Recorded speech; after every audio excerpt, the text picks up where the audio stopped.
Hi, I'm Patu from Free FinCal. Today, let's talk about floating rate mutual funds. So many readers and viewers have asked me to talk about this. I've put this off until now. There are few things we should understand about floating rate mutual funds before we actually consider should we bother investing in them. So there are two types of bonds. One is called a fixed rate bond, which means that the interest rate is fixed and the bond price will fluctuate as per market supply and demand forces. In a floating rate bond, the interest rate will change as per the interest rate changes. That is, if newer bonds are available with higher interest rate, then the floating rate bond will offer a higher interest rate. If the interest rate decreases, then the floating rate bond will also offer a lower interest rate. But the market value of the floating rate bond will also fluctuate as per supply demand. This is very important to consider, but it will not, it is expected, at least it is expected not to fluctuate as much. However, the from my discussions with bond experts, bond trading experts, they tell me that the volume of floating rate bonds in India is not as much as fixed rate bonds. So therefore, the volatility of the floating rate bond will be similar, if not maybe just a little bit lower, but it should not be significantly different from that of a fixed rate bond. This is my understanding. I could be wrong in my understanding. I'm not an expert. Now, the thing is, we should understand is many people are scared about interest rates increase. Just because the interest rate increases, that doesn't mean that a long-term gilt fund will immediately crash or something will happen. Now, what RBI does is they change the overnight interest rate. So that change will gradually permeate into overnight mutual fund immediately, then liquid funds, then money market funds, then ultra short term funds, then short duration funds, medium duration funds, long duration funds, gilt funds, 10-year gilt funds. So it will gradually permeate from one end of the bond duration spectrum to the shorter end to the longer end. And this need not happen immediately, because if you considered the PPFAS conservative hybrid fund brochure, or the material they supplied along with it, they are of the opinion that even though interest rates will increase, that the market has kind of priced in, the long term segment has already priced in this possible change in interest rate hike, so they expect not too much fall. So, and it also can be seen in history that it doesn't always fall immediately. It depends on a lot of factors. It depends on the demand supply forces, and also the speculation in the Indian bond market has increased a lot. So that means that people are already speculating. People will not wait for the interest rate to actually increase and then they will change their trading strategy and so on. They've already been speculating this for months now. So the change, the reflection in the gilt fund NAV will not be you won't have one-to-one correspondence with RBI rate changes. So these are all some kind of factors that you should understand. Then the other point is that if you consider the floating rate funds, they are extremely complex products. All of them have the following as the product description. A floating rate fund is an open rated debt scheme predominantly investing in floating rate instruments, including fixed rate instruments converted to floating rate exposures using swaps and derivatives. Now, it has got something called interest rate swaps, and it's a kind of arbitrage opportunity in the bond market. I have a couple of articles to read about it. You can go over there and see it. So that's a way for you to again reduce the interest rate sensitivity of the NAV of a fund. But the problem is that, so they're, first of all, they're complex products. Not everybody will understand what's happening. Now, the other problem is, if you look at the category, the average maturity of the bonds in the category goes from 1.17 years to 6.72 years. So you have short-term floating rate funds, long-term floating rate funds. The NAV fluctuations will be significant. The longer the duration, higher will be the NAV fluctuations in general. Also, many of them can invest in less than AAA rated bonds. So this is the screenshot from my debt mutual fund screener. You can see the there are, for example, Axis Floater has got 8% and AA. HDFC floating rate has got about almost 12%, ICICI about 18%, Tata about 11.6%, something like that. So it's not, you must understand that credit rating events can happen in the floating rate sector as well. So you have to be very careful with this. You can't just to go there and just choose something and you think safe, which you think is currently safe. Then you start, after you start investing, they'll change, they will buy something else.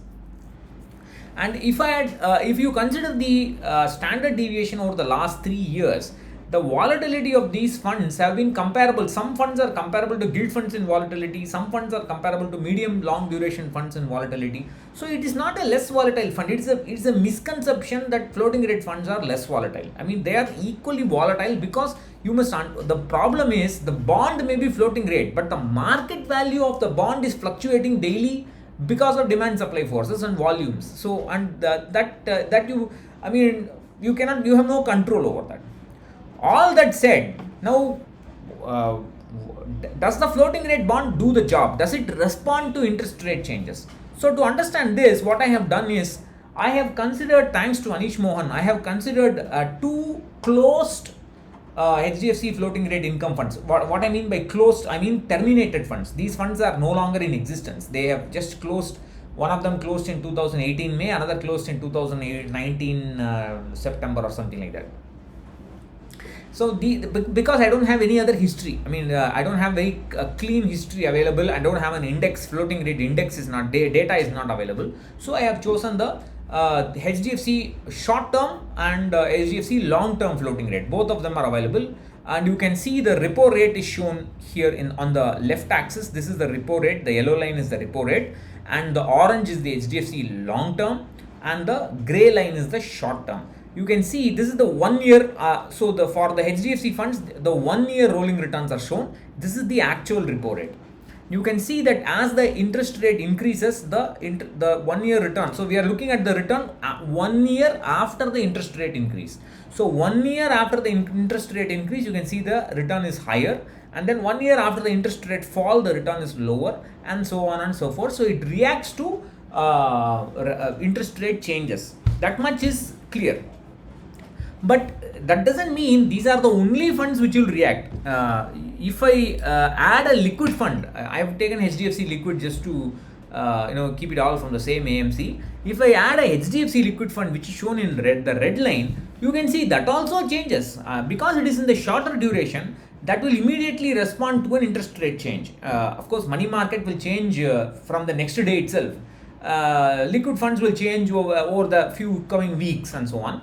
But it will change, and you can see that the liquid fund response to interest rate fluctuations is more or less similar to that of a floating rate instrument. And you can see long-term floating rate, you can see it is much more volatile than the short-term floating rate.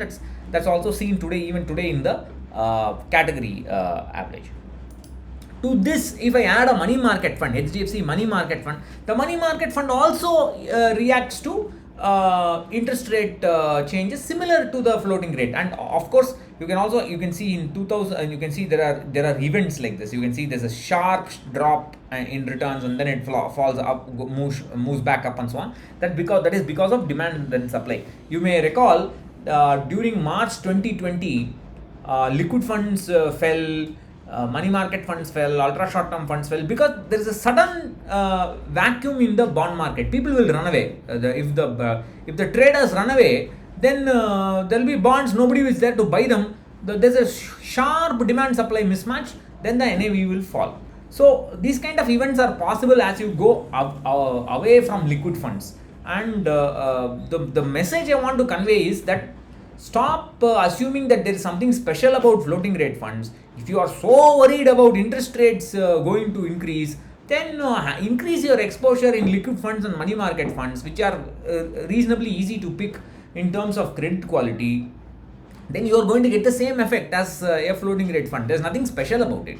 And also, this is a plot of 1 year returns for ICICI Gilt, HDFC Gilt, and CRISIL 10-year index. The CRISIL 10-year index is shown in red. Of course, it's a very confusing graph. I apologize for that, but I cannot do much about it. But you can see here that the gilt funds react very sharply. That is, 1 year after the rate increase, generally the returns are lower. I mean, but the correlation is not always possible. You cannot have one-to-one correlation. And also, the gilt funds will react to interest rate changes much later, several months after the. If you look at 1 year returns, several months after the liquid fund increase or decrease in returns, the gilt funds will react, and they may always. The point is that 1 year after the interest rate change, the gilt fund return may not be as much as you expect. So 1 year after interest rate hike, the gilt fund return may not be negative. It may not be low. It could be high also. We don't know, because it is the demand and supply in the bond market that governs the NAV and not the interest rate changes directly. This is something that we must understand. So just because the interest rate is going to increase, that doesn't mean your gilt fund will fall. This is even with respect to the index. On top of that, gilt funds have a dynamic bond kind of character that fund managers can trade. That is, if the interest rate has increased, then they may sell off the long-term bonds for a loss and buy short-term bonds, or they may buy fresh long-term bonds, and they may over a period of time they may offset that loss. So that also is possible. So the dynamic bond nature, if the fund manager is effective, if that's a big if, then that can also lower the fall, that can cushion the changes. The cushion the fall or rise with respect to interest rate changes. So there's no need to panic and sell off your gilt fund, or no need to say, oh, interest rate is going to increase, I'm not going to buy gilt funds, it's silly. That kind of behavior is very, it's just ignorance. And there's nothing special about floating rate funds. If you are so scared about interest rate changes, buy short-term debt funds like liquid funds or money market funds, and be happy with it, because they are going to anyway react to it first, and you will get that benefit. If you notice, let me finish with this. If you notice, a few years back, people were claiming, oh, liquid funds are giving 7%, 8%, 9%, and so on. That was because the interest rates were high then. That is the reason why you get it. Of course, it's a temporary thing. They will again fall back down. So